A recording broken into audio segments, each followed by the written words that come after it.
Post this, renovation expenses will close at 1.5 to 1.7% of revenue on an ongoing basis. With demand growth expected to outpace supply and an expected significant increase in discretionary spending on branded mid-market hotels in India, we think this increased investment in renovation will allow us to position Lemon Tree as the largest and preferred brand in the mid-market segment. With this, I come to the end of my opening remarks and would ask the moderator to open the forum for any questions you may have. Thank you. Ladies and gentlemen, we will now begin the question and answer session. Anyone who wishes to ask a question may press star and one on their touchtone telephone. If you wish to remove yourself from the question queue, you may press star and two. Participants are requested to use their handsets while asking a question. Ladies and gentlemen, we will wait for a moment while the question queue assembles. The first question comes from the line of Karan Khanna from Ambit Capital. Please go ahead. Yeah, thanks for the opportunity and congrats on a great quarter. My first question, Patu, is on Aurika Mumbai. Congratulations on the ramp up in terms of occupancies. You recently mentioned that you expect this property to stabilize by FY26.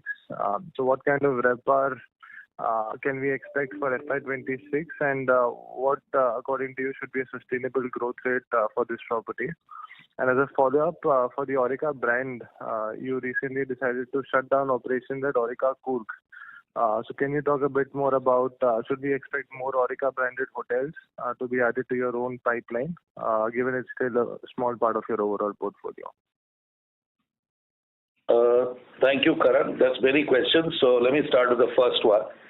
Aurika Bombay has not really stabilized in Q3. I think the occupancy was in the early 70s and the ARR was a little over 9,000. In Q4 it is doing much better. In fact, I think our occupancy is north of 85% and average rate is north of 9,500. So, but for me that is still stabilization, because as I had mentioned, I think maybe a couple of con calls before, we would like this hotel to be at around 11,500 to 12,000 ARR at about 85% occupancy. So in order to do it, first we have to build demand such that we can then churn the demand and keep the higher price demand with us in this hotel. So to answer your question, although we are doing 85% in Q4 and we are doing 9,500 rupees ARR, to me that is not stabilized. Stabilized to me would probably be H2 next year, when on a sustained basis we will be north of 85% at 11,000 plus ARR. So that is the first one. As far as Aurika as a brand goes, we have, as you know, signed Shillong. We have amicably parted ways with the Coorg Hotel due to some reasons I'm really not at liberty to disclose. But Aurika is very much in our strategy. We are very close to signing on long lease an outstanding Aurika in Varanasi, which, as you know, is a 50,000 rupee a night market. So it is a little odd for a mid-market hotel company talking about an Aurika brand which will be north of 5x of the current Aurikas. We are also looking at a few other Aurikas for management contracts, which we, as and when they firm up, we will obviously inform the markets and you folks. But Aurika, in short, is a part of our capturing lifetime value of our customers strategy. Sure.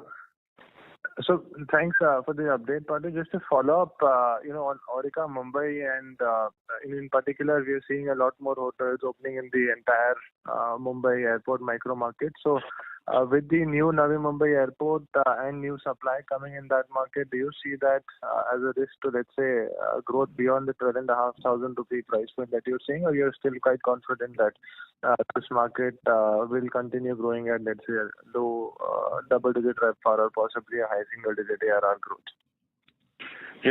Karan, I'm ashamed to tell you that on and off, Lemon Tree Premier Mumbai does a higher ARR than Aurika. This is because of the very large base of fixed business Aurika has, which is what I had referred to earlier, to build a base of demand so that we could reprice it once it was sustainable.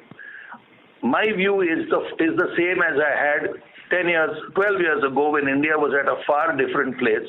And a lot of people told me that why are you buying and investing in a hotel in Delhi AeroCity when the airport in various other places like Greater Noida will open, 6,000 rooms will come up in Delhi AeroCity. The whole of Delhi has only 8,000 rooms.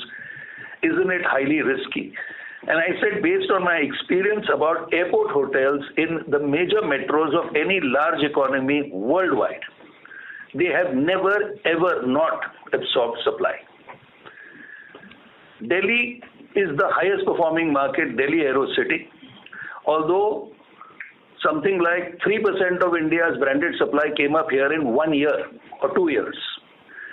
It is absolutely not to be worried about. There may be a temporary blip of 3 months, 6 months, 12 months, but I don't think it will significantly affect the RevPAR of the micro market. What will happen is certain hotels that are not customers' preferred choices, but customers go to it because of demand being more than supply.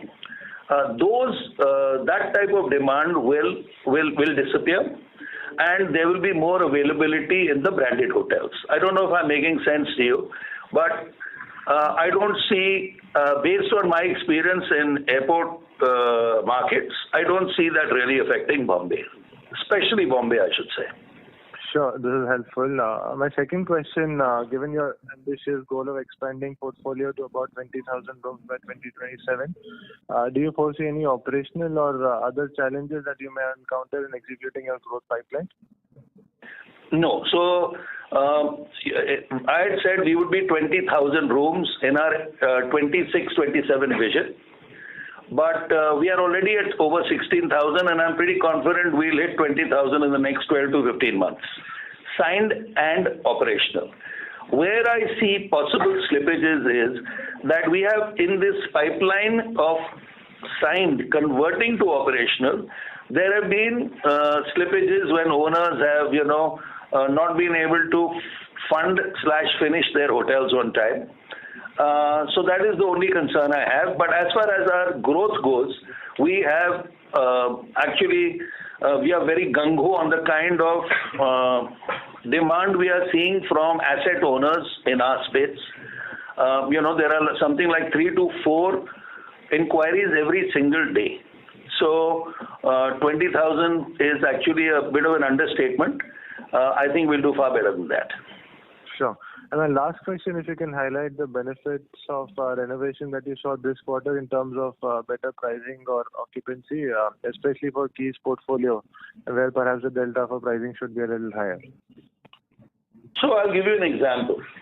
If you look at Pune, the portfolio, and look at the occupancy and occupancy rate and price, Pune went up by 20%. The reason, a significant part of the reason is that we have a 101 room Keys in Pune. That was the first hotel we fully renovated. See, it is still, in all the other hotels, there is still, a lot of work still going on because we are renovating non-stop. It's 936 rooms. But this hotel, which has got fully renovated, the ARR is 24% over what it was pre-renovation. And now, because the rooms are back, it is doing 90% occupancy. 80-90%. I'm talking also now about Q4 because that's when the last bit happened. So I had said earlier that we will definitely target a 60 crore EBITDA from Keys, which means really 6.5 lakhs a key. Currently, if you look at our EBITDA for the Keys portfolio, it is 1 lakh a quarter, or I think 3.5 lakhs a year. We will double that. Sure, this is helpful. Thank you and all the best. Thank you. Thank you. The next question comes from the line of Jinesh Joshi from PL Capital. Please go ahead. Thanks for the opportunity. Sir, with respect to the new partnership at Shillong, can you highlight how will the accounting happen, as the hotel might be in an SPV with some kind of a JV structure? Also, if you can share what can be our prospective share in that JV, and will the benefit be limited to the capital subsidy and the GST reimbursement that we have highlighted in the PPT, or is the state government also expected to contribute towards the capex outgo? I know we have not shared the indicative capex number, but can you share similar hotels in that region? What kind of capex per key do they command? Well, in Shillong, there are two hotels. There is a Taj and there is a Marriott. There's a Courtyard by Marriott. So it's going, I think, about 10,000 rupees, and one is doing 12,000. We think we will do 12,000-13,000 because it has the best location. The land is being given to us for 1% of the revenue share and 1 or 2 crores a year. We don't think we will invest more than 120 crores for 120 rooms. Because we get a 5% interest subvention. So instead of borrowing money at 8.5%, we will effectively get debt at 3.5%. Our estimate is this hotel will make about 15 crores EBITDA a year to begin with. It is a joint venture between Lemon Tree and another company. It is not announced yet, but I can tell you it is Ravi Jaipuria, RJ Corporation. We will be the majority owners, they will be the minority. The total equity requirement will be sub 40 or 35 crores. We will take a debt of about 70 crores or 80 crores. We will get 15 crores back as capital subsidy on the day this hotel opens. So really our equity investment will be probably 20 crores. We get 100% GST back.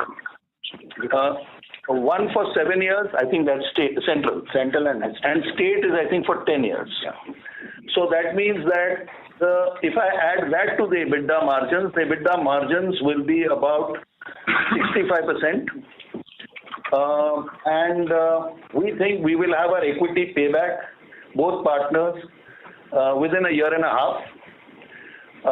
So really it is a fantastic opportunity, and it is really maybe 10 crores or more for Lemon Tree every year for the next 45 years. Fairly elaborated, sir. Thank you for that. So just one observation from my side. If I look at our standalone performance, I think the revenues were up by just about 2%, while the PAT was down by about 16% YOY. So apparently it seems like the standalone business, wherein we have, if I'm not mistaken, about 1,800 rooms, faced some kind of challenges in this quarter. So if you can just talk a bit about that. No, there is no challenge. You see, Lemon Tree has an agreement to charge a fair amount of money from Fleur for what is called development fees. Okay, and we got a very large sum when we developed Aurika. So if I remove that, actually we did better, significantly better this year than last year. So that was part of, you can say it was a part of the project management fees that Lemon Tree charged, and it is our agreement with Fleur that every time we put up assets there, we take about 10 to 12% of the investment as our fees. Understood. One last bookkeeping question from my side. Can you share what is the operating cash flow generated so far in 9 months after interest? And what is your debt repayment target for the next couple of years, given no major capex is lined up? So our cash profit for the 9 months is 240 crores. And this is how much did we pay back of? 150 odd crores. So we paid back 150 odd crores of Debt. which is reflecting in our gross debt fall, and we had another 40 odd crores of cash. For the next 2 years, I mean, just in case if you have any number in mind in terms of repayment. See, what I had said is that we'll be debt free now that all this is over in 3 years. Now the point I'm trying to make is that we will be probably debt free earlier the minute we list Fleur. That is very much on the annual. We are unable to right now brief the market in detail about it, but I can say with certainty it will happen in the next 1.5 years or 2 years max. If that happens, automatically we go debt free. In the absence of that, when we look at the cash flow generation, let me give you an example. The most profitable quarter is Q4 from every perspective. So typically, what was the cash profit for the full year of 24? Can you tell me?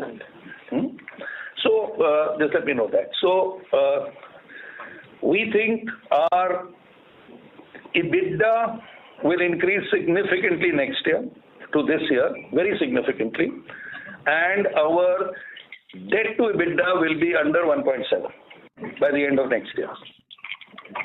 And if that continues, then obviously interest savings plus further improvement in performance. So somewhere in the next 2 to 3 years, we will be debt free on that basis too. So if you look at FY24, we did nearly 300 crores of cash profit, but we got only 117, 9 months later. 176 in the first 9 months. Are you getting me? Last year, 176 was cash profit in the first 9 months. 390. And nearly 300 crores. So basically, 40% of the cash profit came in Q4, and it will be no different this year. Understood. Thank you so much, sir. Thank you. Thank you. Ladies and gentlemen, if you wish to ask a question, please press star and 1. The next question comes from the line of Abhay Kaitan from Axis Capital. Please go ahead. Hi, thank you for the opportunity. So my question is on the ARR growth of other brands, particularly Lemon Tree, which has seen 5% growth in the third quarter. And particularly for hotels outside metro cities, we have seen only a 1% growth. So is this an evidence to check that, metro cities or business cities are doing significantly better than the tier 2 cities or tourism cities? And do you see this trend changing in the coming quarters?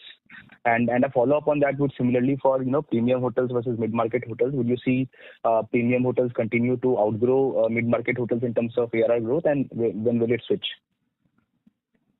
So if you look at the last 3 markets that went through J-stick or hockey stick growth in demand at similar levels of household income, the most obvious example being China in 2006 to 2012. The first couple of years, luxury took off. Then with the shift in median income, and the number of households that earned more than $35,000 per capita per household started consuming branded mid-market supply. So it's linked partly to age, partly to aspiration, partly to urbanization, and so on. Now, if I look at India, it's very simple to me. I don't like to draw comparisons with China, but 50% of India, plus minus, depends on agriculture, which is only 1/7 of our GDP. So really, to me, India has 2 parts. One is the 50% agricultural and the 50% population, which is non-agricultural, of which 70% lives in urban areas in the 160, 170 cities of 500,000 plus population. So this is where consumption resides in India, in my opinion. Hotel consumption, well, the truth be told, only about 2% of Indian households, about 6 million households, consume branded hotel rooms. If the GDP of India grows by 6-7% in real terms for the next 6-7 years, what will happen is the number of households who consume luxury items will grow from 1.5 million to 6-7 million. And the number of mid-market households who will consume branded hotel rooms will grow from 3.5-4 million to 30 million. Put together, it is still a small number. It is roughly 10% of Indian households, which is about 320 million. So, looking at these other markets, the first 2 years, the growth is in luxury because of base effect, because it's such a small base. The next 4-5 years, growth is in upscale and mid-scale.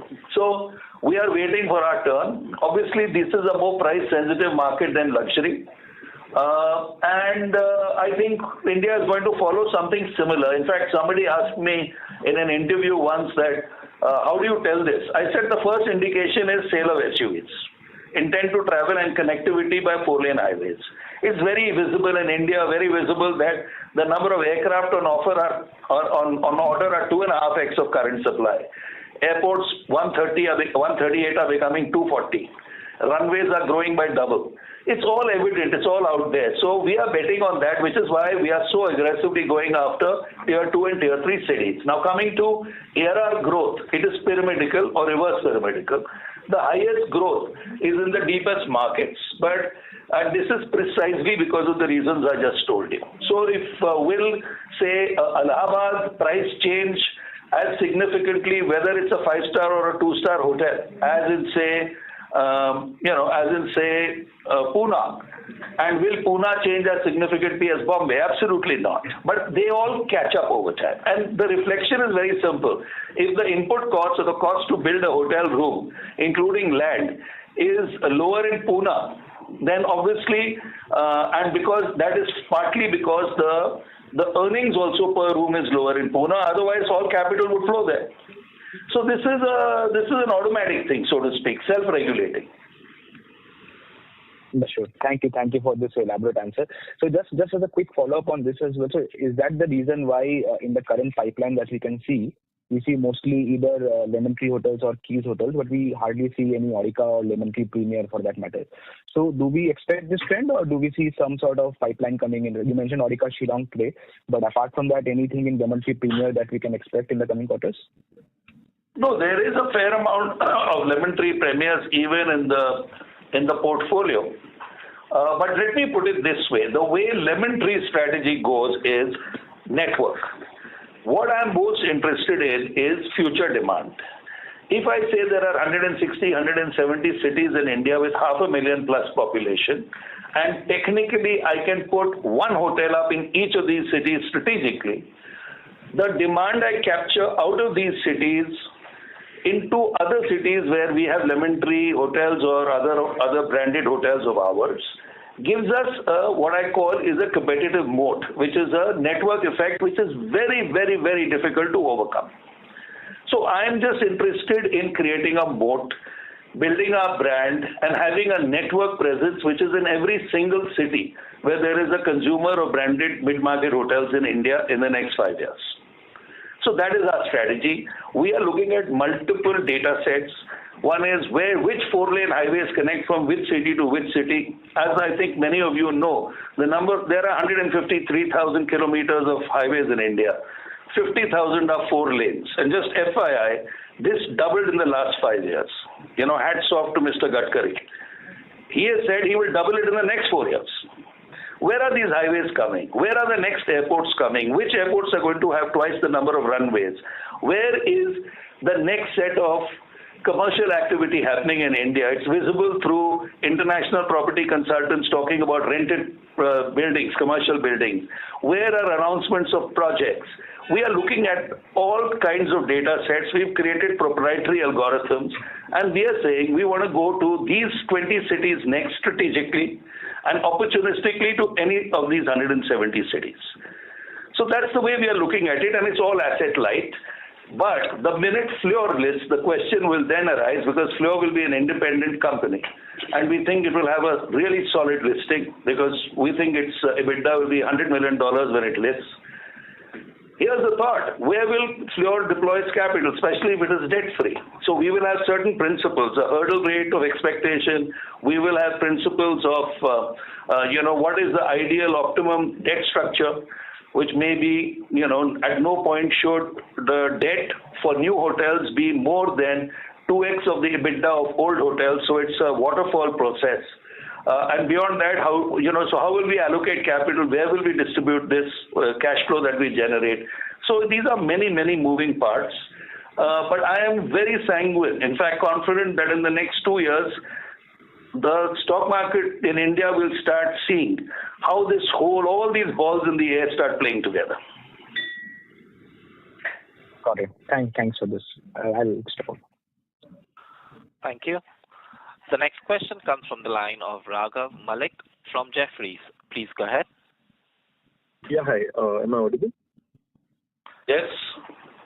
Yeah, hi sir. Thank you for the opportunity. So I just want to understand, get a bit more color maybe on your city-wise. So if I see our performance for Bangalore specifically, there's been a significant jump, but of course that's on a slightly lower base of occupancy. So is that more a reflection of how the market is doing, and could you provide some color just comparing it to other markets, how they are shaping up at this point of time? Well, it's not how markets are doing, Raghav. It's how micro markets are doing and what is the supply we have in each of these micro markets. So to give you an example, if let's assume we are operating in Delhi. If I say Delhi, it includes Aerocity and it includes East Delhi. East Delhi is a poor market. 5-star hotels average price in an East Delhi location is 1/3 what it is in Central Delhi, or 50% of what it is in, say, airport hotels. So we have some hotels in different micro markets in each of these cities. Bangalore, for example, out of these 874 rooms, 370 rooms or 380 rooms are Keys hotels. Half of them are, at any time, 30-40% of those rooms are shut. I'm reflecting the full inventory and occupancy on full inventory, but the reality is they are all undergoing significant renovation. So what you are seeing in Bangalore is actually performance on an aggregate basis and not specific hotel-wise. Now, the minute Keys Whitefield is fully renovated, which is 222 rooms, this number and this ARR will change also quite significantly, because right now the ARR is only, I think, 5,000 rupees. But Keys Whitefield, ARR is 3,000 bucks. The minute it's renovated, and parts of it we have renovated, that's at 5,500 alone. So you will have to wait for the renovation to get done. I would guide you specifically towards Bangalore, Pune, which is where the Keys hotels are, and the rest of India. Because that is where there is some degree of, I don't know how to describe it, warp. Until those hotels start producing fully, it is still going to reflect, it may appear an underperformance, but it is not so. Okay, so got it. And so just a follow-up on that itself, this ARR, the kind of growth we see in occupancies is, much stronger. So is that a conscious sort of effort, or is it based on the phenomenon you mentioned of, once you're renovating and then getting the inventory back on, it just reflects, that bit, and obviously the strong performance, and that's what you can use to capitalize on that part tailwind, so to speak. See, now that we intend to list Fleur, we are looking very specifically at return per square foot and our investment per square foot. And the way to maximize return per square foot is to maximize revenue per square foot, which is RevPAR, which is what you will see on the three columns on the extreme left. We are agnostic about occupancy and ARR. What is the best combo of RevPAR that we can achieve? And that is actually neither the maximum occupancy nor the maximum ARR. It is some intermediate combination that maximizes.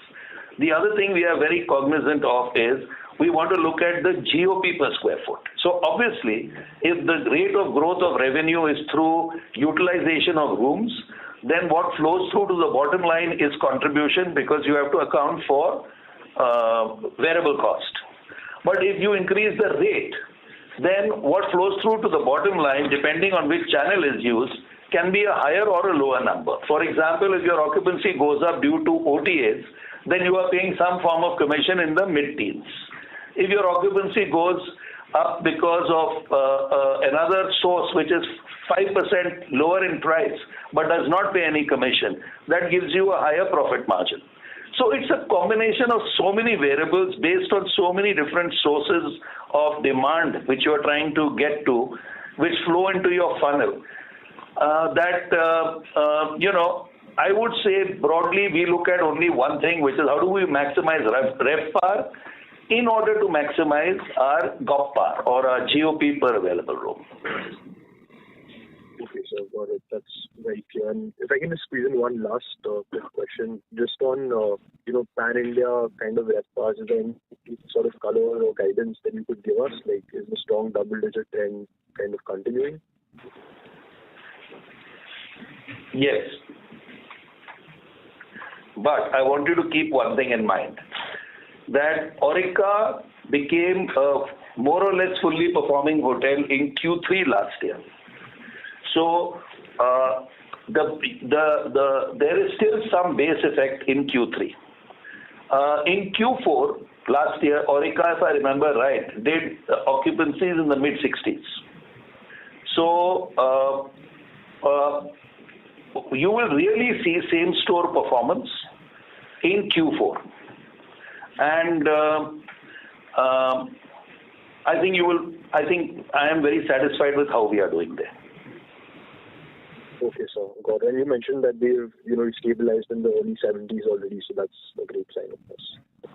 No, it is now in the 80s, but I am saying still you will see same-store performance to a large extent in Q4. Okay, sir. Thank you so much. Thank you. Ladies and gentlemen, if you wish to ask a question, please press star and 1. The next question comes from the line of Vikram from Vikram Securities. Please go ahead. Hello. Good afternoon. Congratulations on a great set of numbers, sir. Forgive me for asking you this, but I struggle to understand the exact structure of Fleur. If you could just simplify it for me, what it looks like right now and what it will look like post-listing in terms of your holding structure and what part of your EBITDA and what part of your assets go into Fleur and what by the time it lists.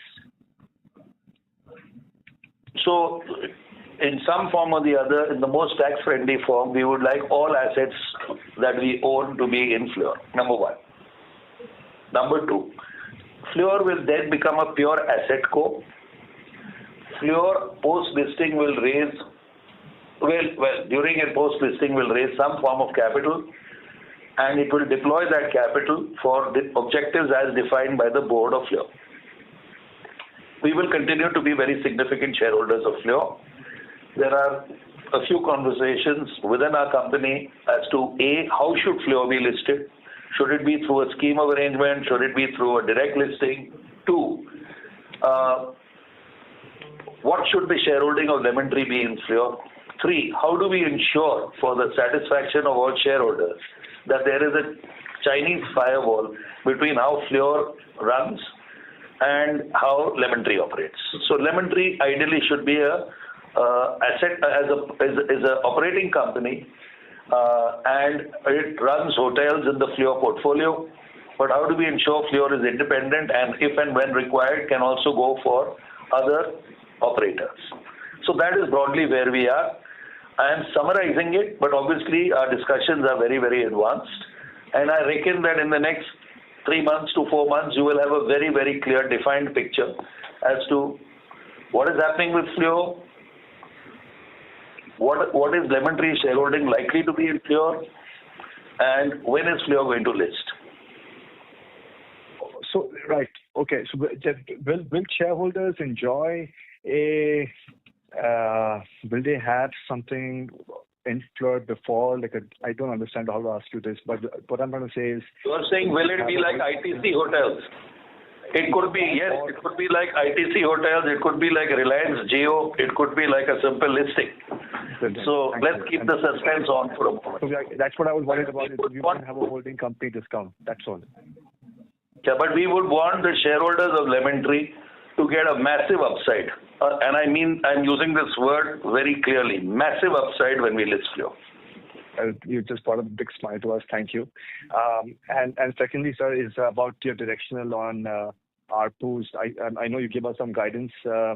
What is your trajectory given the pipeline you've seen in the industry wide, and how do you see that in the next 12 to 15 months, 18 months? See, we went through. Let me again come back to, you're asking actually about revenue per room growth. Correct. Yes. I have always said we would like to grow depending on which combination we follow, whether it's a focus on occupancy or average rate in which market, we would like to have mid-teens growth at the least. Number one.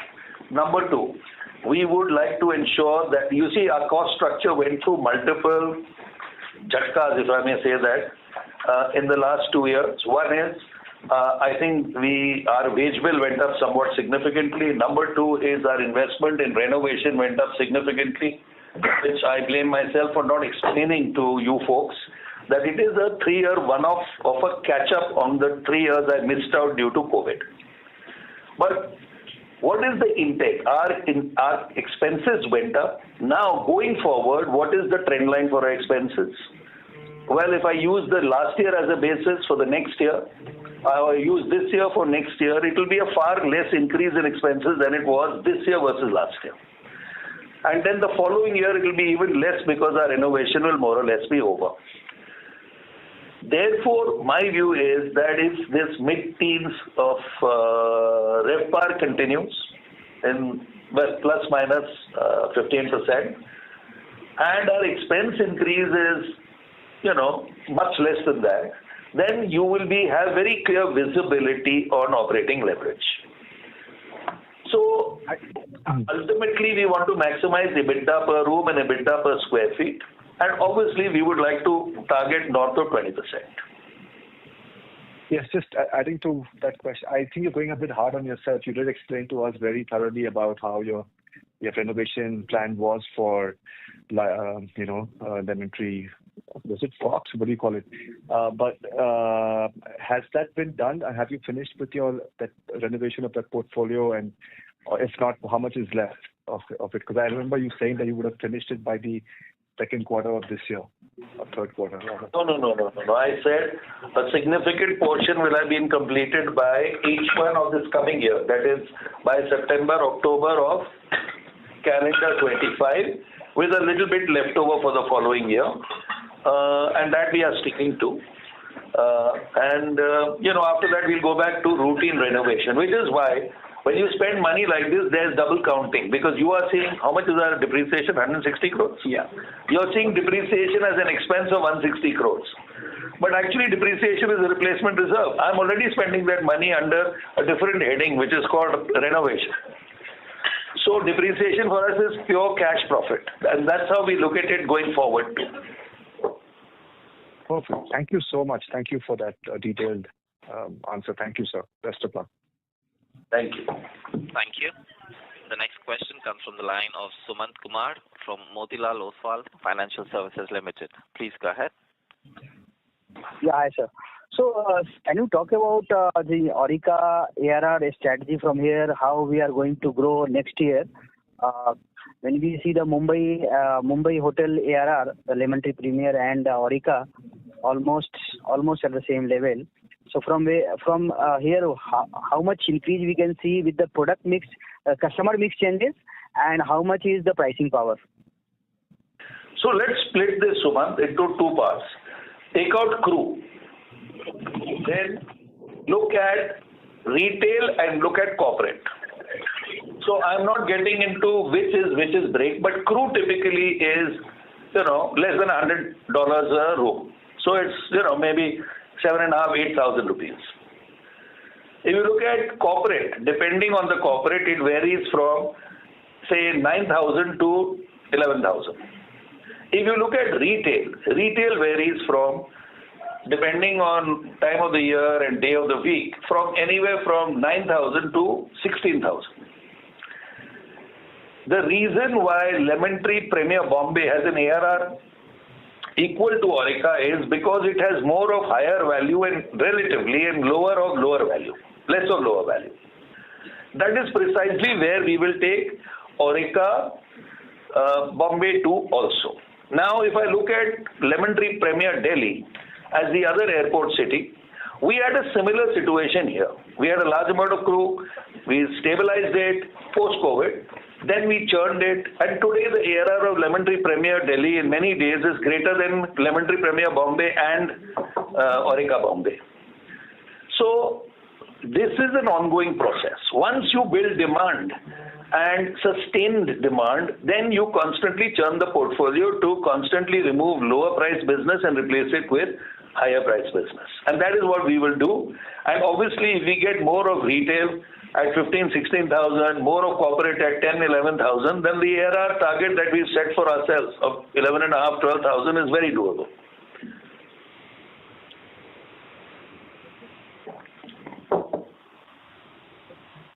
Hello? And for Keys Hotel, you are talking about 25, the renovation and refurbishment is going to over, right? Almost. Keys is ongoing. So unlike other hotels where we typically renovate in H1 and and operate those hotels in H2, the Keys portfolio is ongoing because we needed to renovate entire 936 rooms. So the key components of the hotels which we want to reprice, Keys Pimpri, Pune, done. Keys Whitefield, out of 220 rooms, I think about 120 rooms are renovated. And we hopefully will renovate the next 100 in the next 7 months. So wherever we see pricing power and demand, we are trying to accelerate that renovation first and then in the other cases later. So right now we have fully renovated Keys Pimpri, half renovated Keys Whitefield, 70% renovated Keys Ludhiana and Keys Visakhapatnam, and we have to start with Keys Trivandrum and Cochin. So this will continue trickle into FY27 also, but will not have a big impact either way on either renovation expenses or on incremental revenue loss.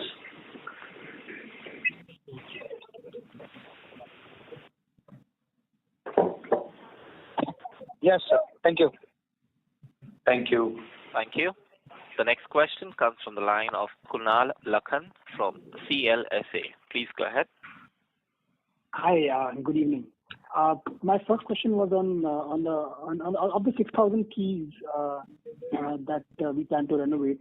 How many are already done in first half, and how much will be done in 26, and if there will be any spillover in 27 also, if you can just lay out that plan.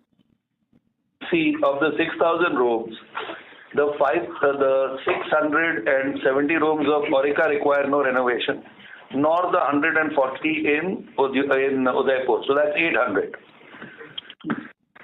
Then the 300 rooms of Lemon Tree Premier Bombay, 200 in Pune, and the 140 in Calcutta. That is, how much is that? 640 require no renovation. So if you take this out, there are 4,500 rooms that need renovation, of which 900 are Keys and 3,600 are the rest of the portfolio. Now if I look at it from the revenue generating upside perspective, of these 4,500, the most important hotels that we want to renovate to reprice is Lemon Tree Premier Delhi, Lemon Tree Premier Hyderabad, Lemon Tree Premier Bangalore, Lemon Tree Gachibowli, and Lemon Tree Electronic City.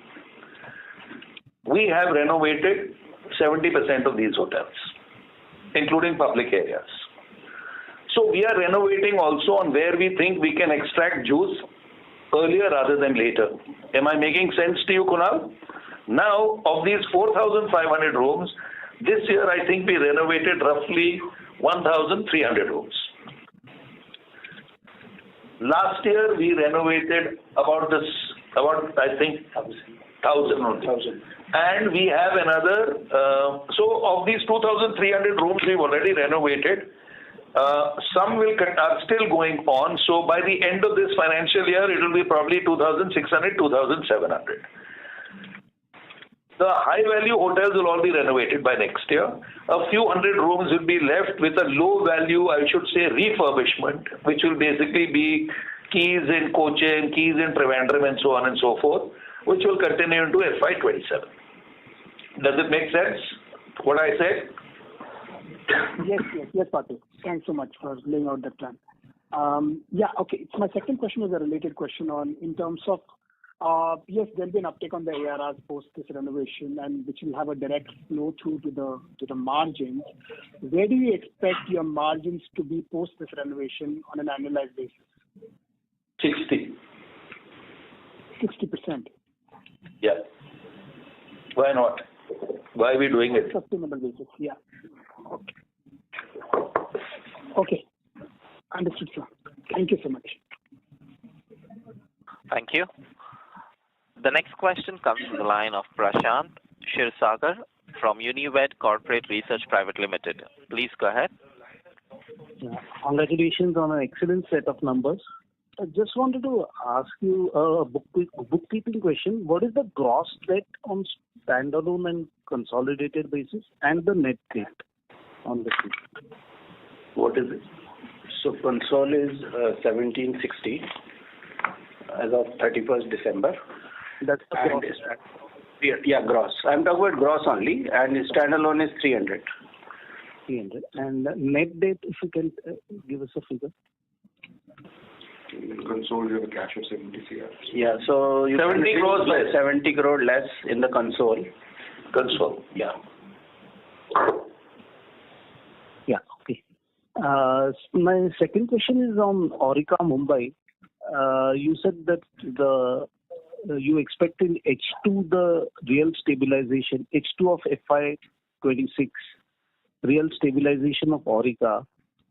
But there was a question asked on the Navi Mumbai airport. Now, would Aurika will come in the mid-market segment or comparing with the Navi Mumbai airport, and what rates do you expect in Navi Mumbai?